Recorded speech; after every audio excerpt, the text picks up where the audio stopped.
Well, when Catherine Wright and Andrew Menzie bought their rural property in the New South Wales Northern Tablelands in 2003, they didn't realise they would also become guardians of an endangered native plant species.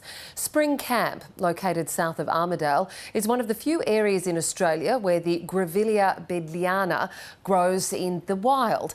Ben Vincent is a senior regional officer with the New South Wales Conservation Trust, and he's been involved in this conservation effort, and he joins me now.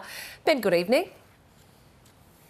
Hi, Catherine. How are you going? Hi, I'm good. Now, you've been working with Catherine and Andrew. Before we talk about this Grevillea, can you just tell me a little bit about Spring Camp, where they live, and the biodiversity of the area? Yeah, look, it's a great spot. It's perched kind of adjacent to a national park on the edge of 𝘎𝘦𝘢𝘥𝘭𝘦𝘢𝘕 country, and it's very scenic.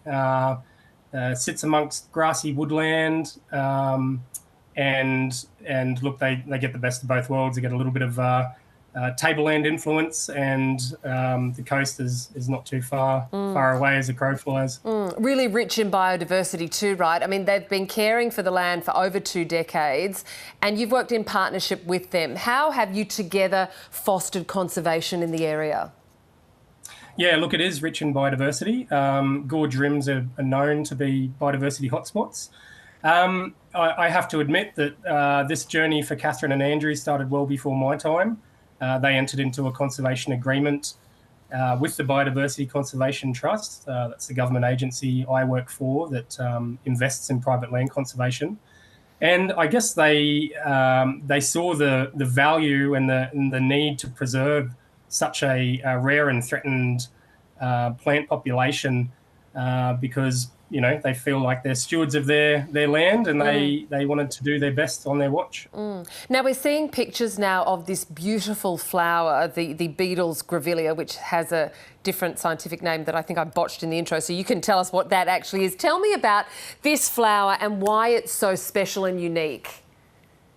No, you pretty much got it right. Grevillea beadleana, named in honour of our Armidale UNE professor of botany back in the day, who made a great contribution to Australian ecology. Yeah, look, it's a rare and threatened plant. It's probably naturally rare. Well, it is naturally rare. They discovered it in the late 1800s, and in the 1980s, it was rediscovered after presumed extinct because actually lost they could no longer find the original population. There's only 4 known populations of this plant, and it's situated. The 4 known populations are actually disjunct. They're over 100 kilometres apart from each other, and so for that reason, it's also considered threatened. And you know, if we had, you know, too frequent fires or ongoing long-term drought, that could really risk the long-term presence of this plant. Yeah, and it's already been at risk. You mentioned that the areas that it is, they're a long way from one another. But tell me about when Catherine and Andrew went to great efforts to bring it back to life after the most recent drought. Yeah, it's a good news story, really. My understanding is Andrew, back in 2019, as everyone would remember, we had pretty terrible circumstances in the state. The state was in severe drought. As part of that, in the thick of it, Andrew and Catherine, they knew they were kind of, the Grevillea was on their watch, so to speak. And so they were out with, you know, a 1-ton watering tank and a 40-metre hose, and they were traversing through their property trying to water the adult plants in their population.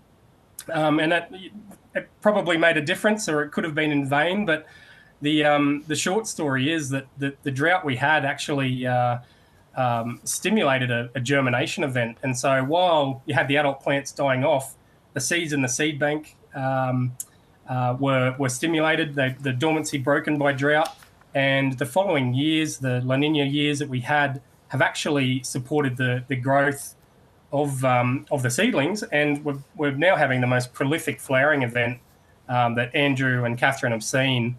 And I just caution that, you know, one drought seems to be effective in breaking seed dormancy and getting this population up. but subsequent droughts, similarly to subsequent fires and such regimes, would not do this plant or population any favours. Yeah, so rounding out this conversation, Ben, there's 4 populations at the moment. Given that they are doing well and they're thriving, how can you harness those and germinate elsewhere to get it off an endangered list?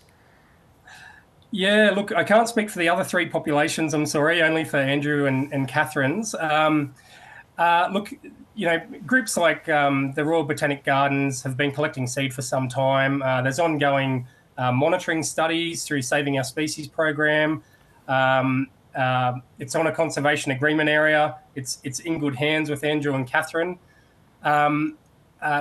Look, the collection of seed is most important, and the Royal Botanic Gardens stores that in the New South Wales seed bank. And so this seed needs refreshing and recollecting every so often, so they've got viable seed in the seed bank. And you know, if ever a time was to come where the population needs bolstering or you know, a little bit of a helping hand, that's available. Yeah, so right. That extra seed. Yeah. Of course, yeah. A really fascinating story and some beautiful pictures to boot. Ben Vincent, thank you so much for joining us. Hey, very welcome. Thanks for having me.